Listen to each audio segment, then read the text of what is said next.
Hello there. You might have noticed a whole bunch of little political parties popping up at the moment and been thinking to yourself, how do these little parties seem to get up and running so easily? Does it happen when a mummy party and a daddy party love each other very much?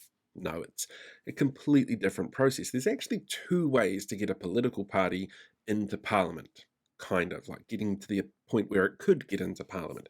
The first is if you're running as an independent candidate without a party vote option. So you could have a party that you're only running under your own little sort of umbrella. And we saw that last year during the by-election in Hamilton West when Dr. Gaurav Sharma started the Momentum Party. It wasn't a registered political party, but because he wasn't running on a party vote, he could run under that banner.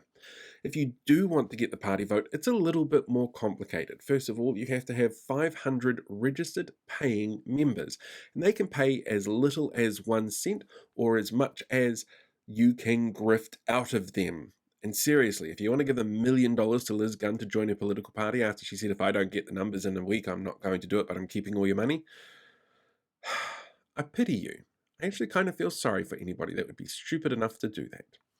Your registered 500 members, though, don't have to be on the electoral roll. They have to be able to be on the electoral roll, or eligible for it, but they don't have to be on it to be part of that 500.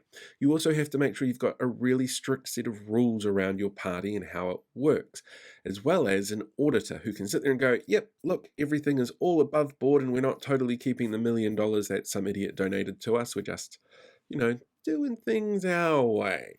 Once you've got those elements in place, as well as a logo, if you want a logo to go on the voting papers, that gets given to the Electoral Commission and they go through and go, all right, let's put it out to public submission and see what the public thinks as to whether or not this is confusing. Doesn't matter whether or not they agree with the party's policies or dislike the leader or anything like that. The party itself, the name, can't be confusing. And we saw in 2019, the then Coalition's New Zealand Party have a bit of an issue with this when the Tamakis tried to register that as their party name. And it was knocked down because under MMP, we use coalition government as a term to describe generally the parties that create our working government. And this was kind of deliberate from the Tamakis. Not much of a shocker there. They were trying to manipulate people to vote for them. Who would have seen that coming? But it was knocked down because it was seen as confusing.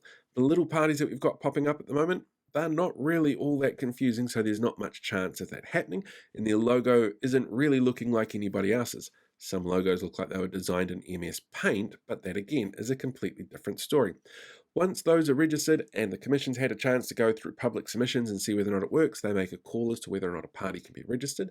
And it doesn't matter whether or not you like the leader or their policies or their stance on, I don't know, earthquake causing machines from Antarctica. Those kind of things don't come into effect at all when it comes to registering a party. As long as you meet those basic criteria, you've got those 500 voters, an auditor, some rules, and you're not too confusing, boom, you're good to run your political party. Also, I am not going to be setting up a political party to prove that it can be done. It's just taking away too many resources from everybody else. But that's how it works. Kind of simple, really. Kind of.